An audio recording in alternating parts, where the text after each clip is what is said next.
Everyone, good morning সবাইকে আমার আরও একটি নতুন ঝলমলে ব্লগে অনেক অনেক স্বাগত। তো সবাই কেমন আছেন জানাতে কিন্তু একদম ভুলবেন না। আমরাও বেশ ভালো আছি। তো আজ হচ্ছে সোমবার আর এখন ঘুরতে বাজে ওই 6টা মতো। এখন থেকেই সবাইকে সাথে নিয়ে ব্লগটা স্টার্ট করছি। আশা করছি সবাইয়ের ব্লগটা খুব ভালো লাগবে, তাই পুরো ব্লগটা দেখার অনুরোধ রইল। আর জানো তো, শরীরটা একদম ভালো লাগছে না, মনে হচ্ছে চুপচাপ বসে থাকি। কিন্তু যাই হোক, সপ্তাহে শুরু হয়ে গেছে, সুতরাং সব কিছু শুরু মানে স্কুল অফিস, তাই থেমে থাকলে তো হবে না। একই গৃহিণীর সঙ্গে সঙ্গে আমরা মাও, তাই সমস্ত কাজ শুরু করে দিয়েছি অলরেডি। দেখো, আর এই যে মেয়ের স্কুল যেহেতু আছে, তাই মেয়ের ড্রেসটাও আগে আয়রন করে নিচ্ছি। কারণ ভেবেছিলাম আগের দিন রাত্রে করে রাখবো, কিন্তু না, কালকে একদম ড্রেসগুলো না হালকা হালকা ভেজা ছিল, তাই আর করার সেটা হয়ে ওঠেনি। তাই সকালেই সেটা করতে হলো।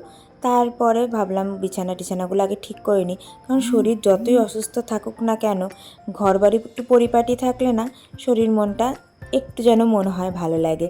তাই আগেই বিছানাগুলো ঠিক করে নিলাম, কারণ ওইটা আগে চোখে পড়ে, তো সেটা গোছানো থাকলে মনটা একটু ভালো লাগে।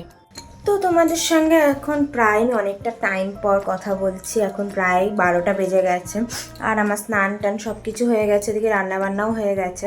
মিষ্টুকে স্কুলে পাঠিয়ে তারপরে ঘরে এসে আমার জাস্ট আজকে শরীরটা সকাল থেকেই ভালো লাগছিল না।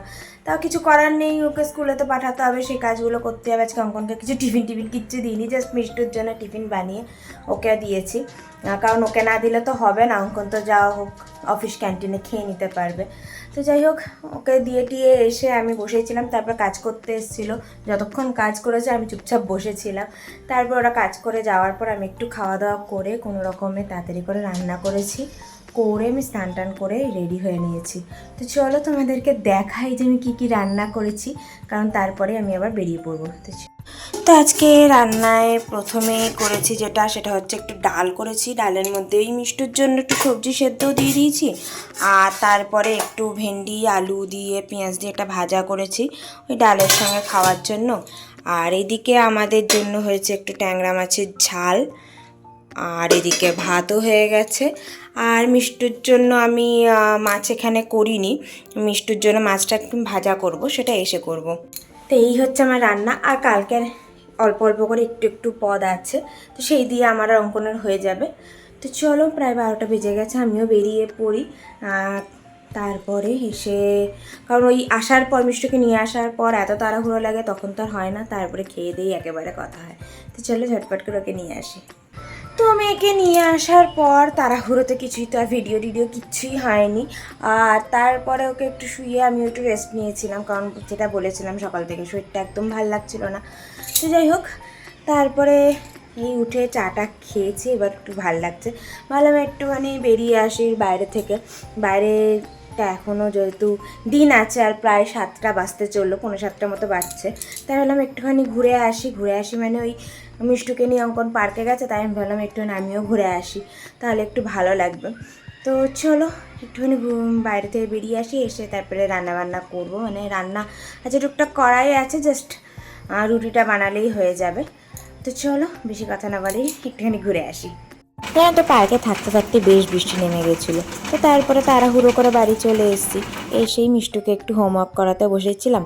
আর এদিকে অঙ্কন ফোন করে বলল যে কিছু বানাতে হবে না, আমি এসে একটু চিকেন বানাবো। ও একটু চিকেন আনবে, আর আমাকে বলেছিল একটুখানি এই পেঁয়াজ, তারপরে টমেটো, লঙ্কা, এগুলোকে সবকে একটুখানি রোস্ট করতে দিতে।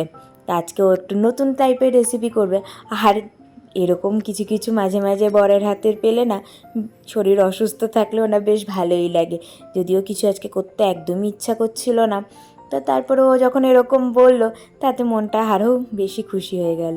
তারপরে ও এসে ওইগুলোকে আগে পেস্ট করে নিল, আর তারপরে তেল গরম করে একে একে তাতে শুকনো লঙ্কা, গোটা গরম মশলা, জিরে সব কিছু ফোড়ন দিয়ে তারপরে চিকেনটাকে ভালো করে ভেজে নিল, যতক্ষণ না চিকেনের কালারটা চেঞ্জ হয়। আর এরকম মাঝে মাঝে কিছু আলাদা রকম রেসিপি ট্রাই করতে না বেশ ভালো লাগে। আর যদি সেটা হয় বরের হাতে, তাহলে তো আর কোনো কথাই নেই। তো দেখো, এখানে চিকেনের কালার চেঞ্জ হয়ে গেছে। এবার এর মধ্যে হলুদ গুঁড়ো, স্বাদ মতো নুন জিরে গুঁড়ো, ধনে গুঁড়ো সব কিছু একে একে দিয়ে, আর রঙের জন্য একটু কাশ্মীরি লাল লঙ্কার গুঁড়ো দিয়ে ভালো করে কষতে হবে যতক্ষণ না এর জল বেরিয়ে পুরোপুরি শুকিয়ে যায়। তো আজ ও রান্না করছিল, তা আমি বললাম ভালোই হলো, তাহলে আমি ভিডিওটা করে দিই, তাহলে ভিডিওটাও ভালো হবে আর তোমাদের সঙ্গে একটা নিউ রেসিপি শেয়ার করাও হয়ে যাবে।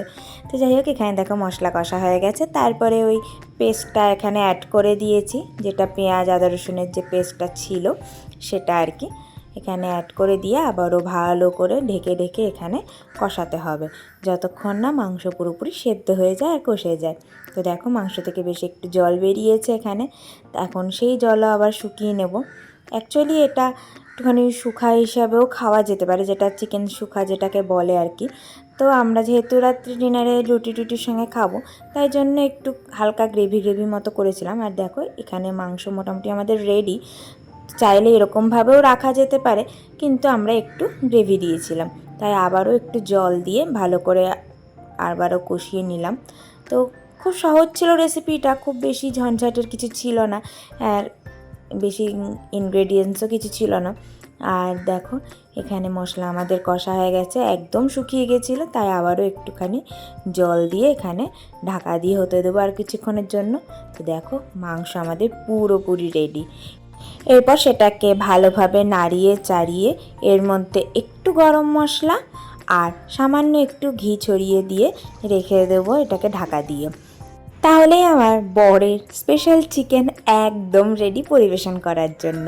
এরপর এটা রাইস হোক বা রুটি পরোটা যার সঙ্গে ইচ্ছা গরম গরম পরিবেশন করো, তাহলেই জমে যাবে রাতের ডিনারটা।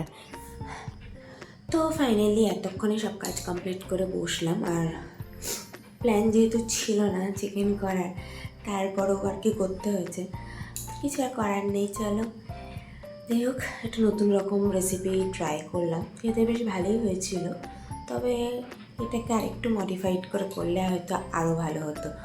তো যাই হোক, সব মিলিয়ে মিশে বেশ ভালোই হলো। তো এই ছিল আমার সারাটা দিন। তোমরা দেখে অবশ্যই জানিও যে তোমাদের কেমন লাগলো, ভালো লাগলো অবশ্যই লাইক করো আর কমেন্টেও জানিও যে কেমন লাগলো।